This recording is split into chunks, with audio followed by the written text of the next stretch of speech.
Dictation शुरू होगी 3 second बाद।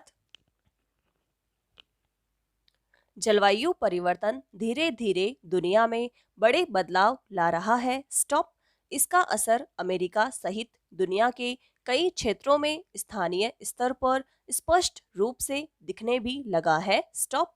हाल में इसका एक बड़ा प्रभाव पश्चिमी अमेरिका में देखने को मिला है, कॉमा, जो भविष्य में अमेरिका में बर्फ के अकाल का संकेत दे रहा है। स्टॉप। यह शोध विज्ञान पत्रिका नेचर में रिव्यूज अर्थ एंड एनवायरनमेंट शीर्षक से प्रकाशित हुआ है। स्टॉप। शोध के अनुसार पश्चिमी अमेरिका के कैलिफोर्निया जैसे राज्यों में हिम की उपलब्धता का संकट पैदा हो सकता है। स्टॉप। इससे यहाँ के पेड़ पौधे, कौमा, पशु पक्षी, कौमा, नदी तालाब और जंगल में आग की घटनाएं तेजी से बढ़ सकती हैं। स्टॉप। शोधकर्ताओं का दावा है कि यदि जीवाश्म ईंधन का उत्सर्जन नहीं रोका गया, कौमा, तो कुछ पर्वत श्रृंखला की बर्फ 2050 तक 45% तक घट सकती है। स्टॉप। बर्फीले मौसम या तो बहुत कम दिनों के रह जाएंगे या फिर बिना बर्फ के ही रह जाएंगे। स्टॉप। भारत के कुछ हिमालयी क्षेत्रों में भी बर्फ तेजी से छींच रही है। स्टॉप। अमेरिका के पश्चिमी इलाकों में चिंता पैदा करने वाले बदलाव दिख रहे हैं। स्टॉप। शोध के मुताबिक सिएरा के करीब 70% से ज्यादा स्थानीय जल प्रबंधकों का मानना है कि पश्चिमी अमेरिका में अपनाई जा रही जल प्रबंधन की नीतियां भविष्य के जलवायु परिवर्तन के लिहाज से उपयुक्त नहीं है। स्टॉप। नतीजतन पश्चिमी अमेरिका के सिएरा नवेदा में गिरी बर्फ कैलिफोर्निया के पानी की 30% मांग पूरी करती है। स्टॉप।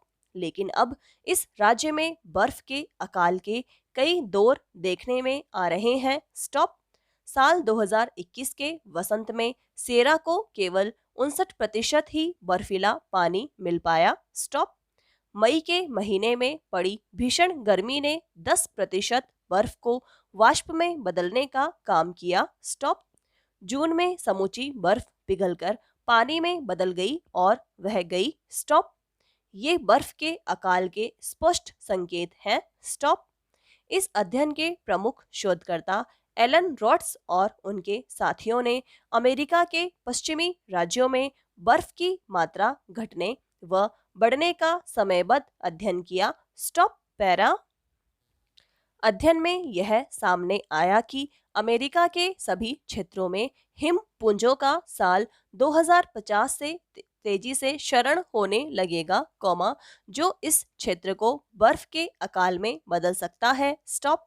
दरअसल इस क्षेत्र की सिएरा, कौमा, नेवादा और कैस्केड जैसी पर्वतमालाओं से गर्म प्रशांत महासागर से नम हवाएं टकराती हैं, कौमा, जो कैलिफोर्निया की पर्वत श्रृंखलाओं की बर्फ को तेजी से पिघलाने का काम करती है। स्टॉप। यदि वैश्विक कार्बन उत्सर्जन को बड़ी मात्रा में नहीं रोका गया तो 35 से 60 साल बाद इन हिमखंडों का क्षरण नियमित रूप से दिखाई देने लगेगा। स्टॉप। यह अध्ययन दर्शाता है कि बढ़ता वैश्विक तापमान किस तरह से स्थानीय जलवायु पर असर डाल रहा है। यह स्थिति भविष्य में आबादी के बड़े हिस्से के लिए जल संकट का भयावह कारण बन सकती है। स्टॉप।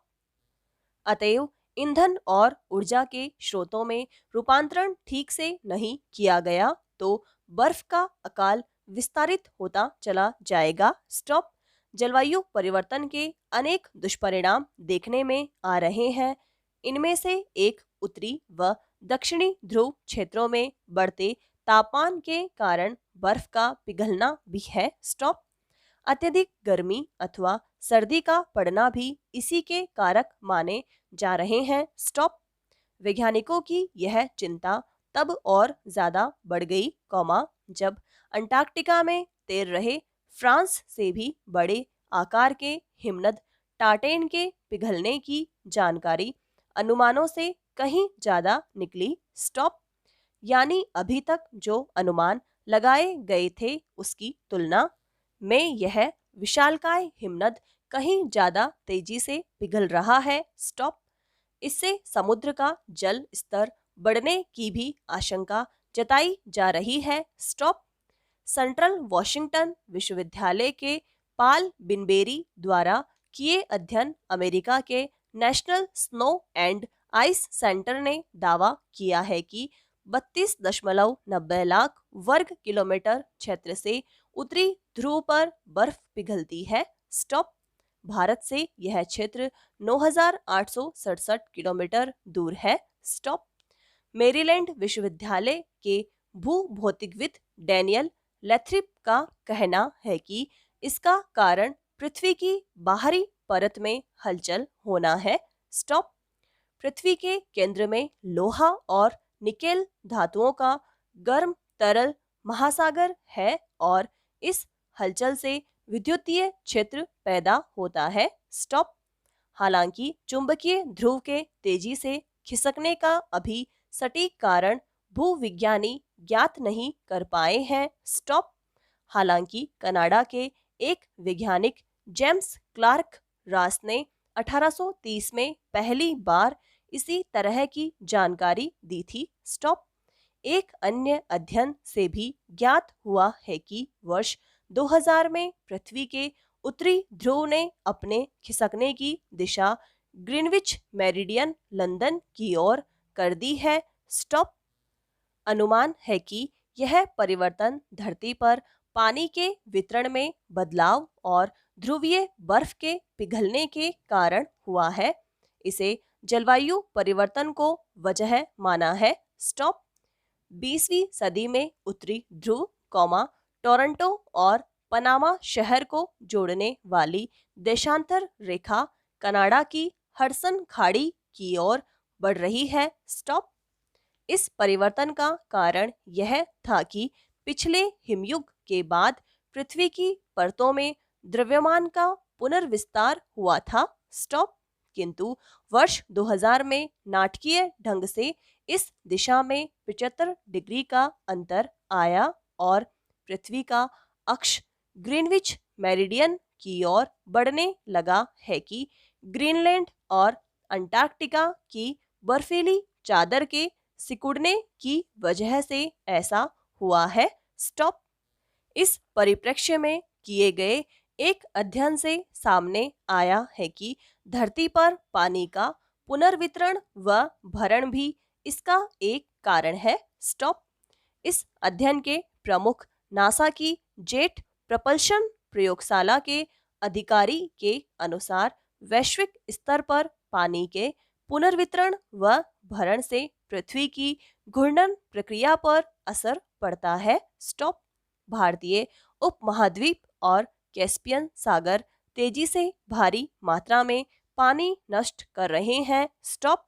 2003 में ग्रीनलैंड में प्रतिवर्ष 2720 खरब किलोग्राम बर्फ पानी बनकर बह गई। स्टॉप।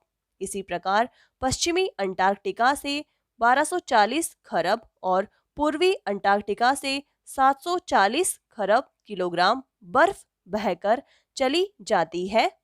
इस अध्ययन के लिए ग्रेस उपग्रह के आंकड़े प्रयोग में लाए गए हैं। स्टॉप।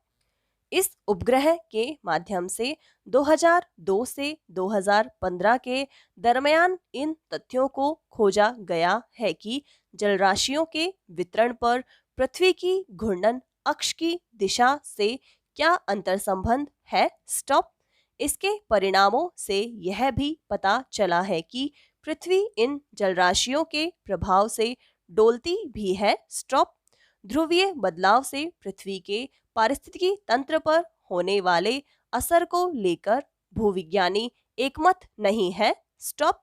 कुछ विशेषज्ञ इस बदलाव को विनाशकारी मानते हैं, जिनमें भूकंप और सुनामी जैसे खतरे शामिल हैं, लेकिन दूसरे विज्ञानी इन प्रलयकारी भविष्यवाणियों को बेबुनियादी बताते हुए खारिज करते हैं। स्टॉप। इनका मत है कि पृथ्वी का चुंबकीय क्षेत्र अनुमानों के मुताबिक पिछले 150 साल में 1100 वर्ग किलोमीटर खिसका है। स्टॉप। 35 करोड़ वर्षों में ऐसा करीब 400 बार हो चुका है। इस बदलाव में 1000 या इससे अधिक वर्ष लगते हैं। स्टॉप, समाप्त।